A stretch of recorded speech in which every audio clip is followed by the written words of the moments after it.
In this video, I'm going to show the image of why we need a jitter budget and the TX output over SerDes. In the why equation video, we will know that the intersymbol interference RSI will be one of impairments in a C-link. Due to the RSI, the true bits 0 were at a low level, and the bit error rate was increased. To resolve the RSI issue, we need to apply equation to make the bit error rate drop dramatically. Since again, the error-free or extremely low bit error rate is the goal of a link transmission. If the bit error rate was the goal, why don't we apply the bit error rate budget in a link?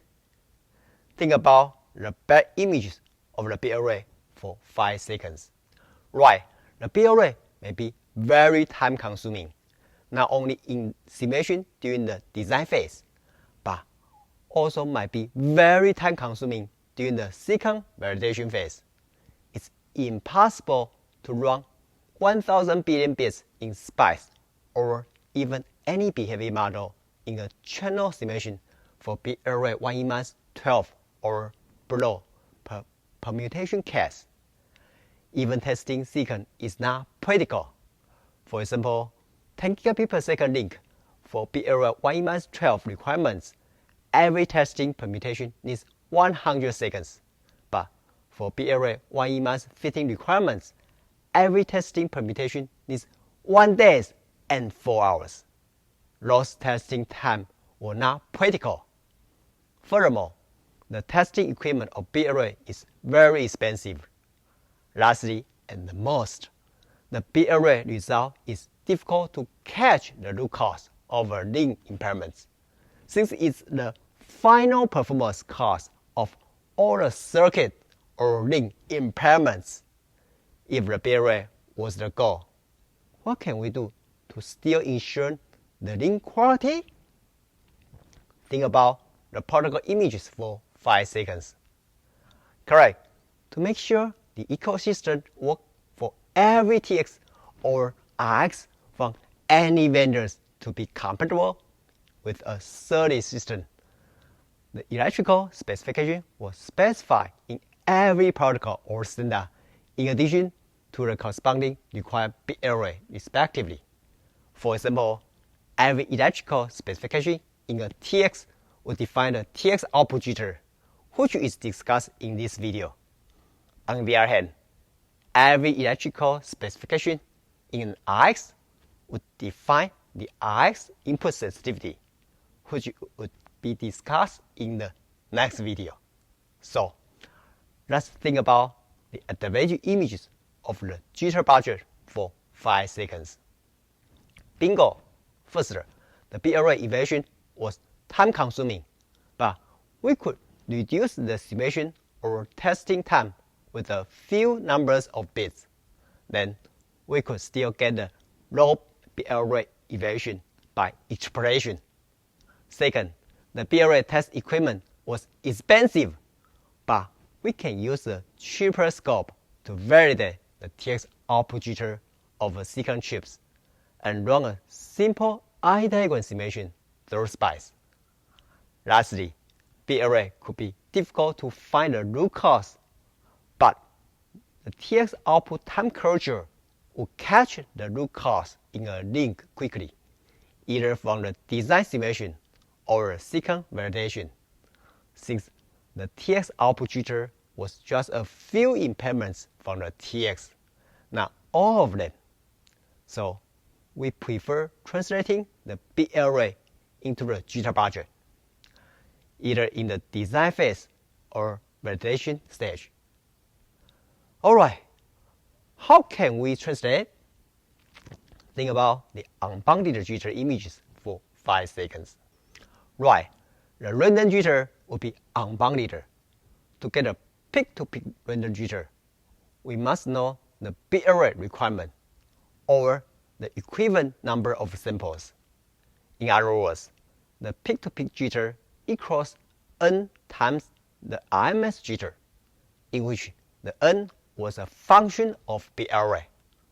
For example, n equals 12 for bit array 1e minus 9, n equals 16 for bit array equals 1e minus 15. After understanding how the bit array translates to the jitter budget, the RMS jitter could be the major contributor to the jitter budget. Do you know where the RJ came from? Think about all the clock path to the TX driver output path images for 5 seconds.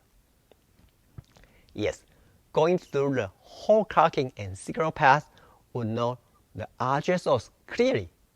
So that would be the input reference clock, reference buffer, TXPL, high-speed clock buffer, TX biasing, the DAC in the data path, and TX output driver.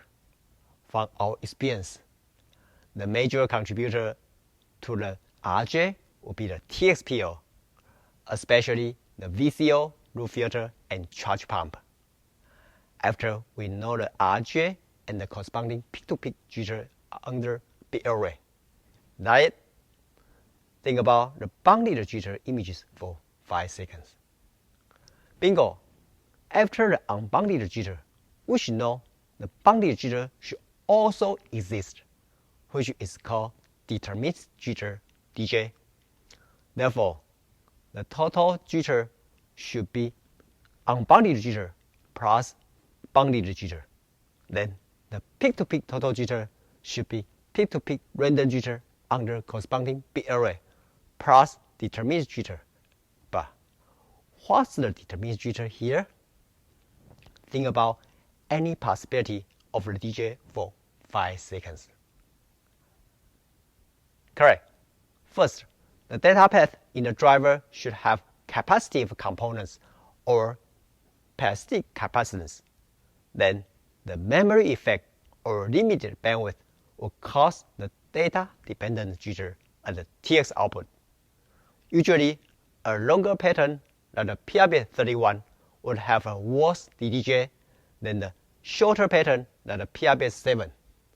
Second, in the clock path, if a multiplexer over serialization was performed at a half rate without retiming, then both rising and falling edge errors of the clocking may cause the part of the DJ source, which we may call duty cycle distortion.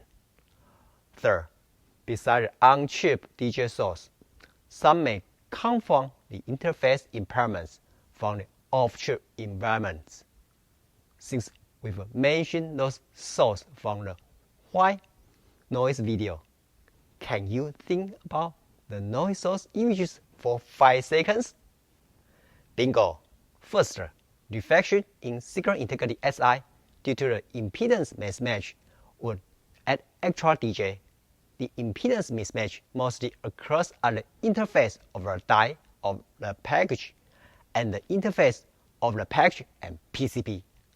The latter discounted could be the connectors of any cable. The second DJ source in the signal integrity SJ could be the high-speed crosstalk from the adjacent channel. The last DJ source could be the supply impedance was not low enough over frequencies.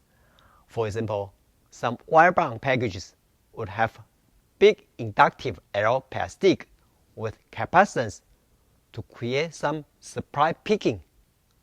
Furthermore, the TX driver's high current comes with poor supply impedance would generate power supply induced jitter DJ. Sometimes the peak-to-peak self-induced DJ could be bigger than the peak-to-peak RJ if we did not pay attention to optimizing the supply impedance, adding more decap, and reducing the TX driver switching current. Here is the summarized image of why we need a jitter budget at the TX output of the SerDes. The goal of Link is simply to reduce the bit array, so we should take the bit array as a design target in simulation or silicon validation criterion. However, the bit array criterion is time-consuming, costly in testing and design development, and cannot find the root cause easy. if there was an issue. Therefore, all the protocol committee have defined other electrical specifications in addition to the bit array target, such as the TX output jitter and X input sensitivity respectively. The TX output peak-to-peak RJ was translated from the bit array with its presentation to save the simulation and validation time. In addition, the testing and simulation would be cheaper, then the debug effort would be much simpler if there's a big array issue.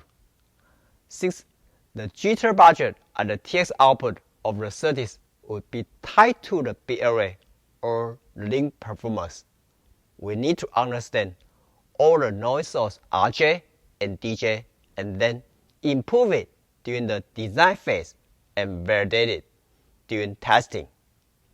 In summary, the RJ might come from the input reference clock, reference buffer, TXPL, high-speed clock buffer, TX splicing, the DAC in the data path, and the TX output driver. The DJ might come from the data-dependent jitter, duty cycle distortion if half-rate, and the interface impairments from the off-chip environment, such as impedance mismatch, discontinuity, high-speed crosstalk, and power supply induced jitter. Even though the RJ is unbounded, the peak-to-peak self-induced DJ could be bigger than the peak-to-peak RJ if we did not pay attention to optimizing the supply impedance during adding more decap and reducing the TX driver switching current. Thanks for watching. Before you go, if you are benefiting from raw circuit images, I would love to hear your feedback and place your comment down below. Lastly, please share the video link with the people who may be benefiting from it.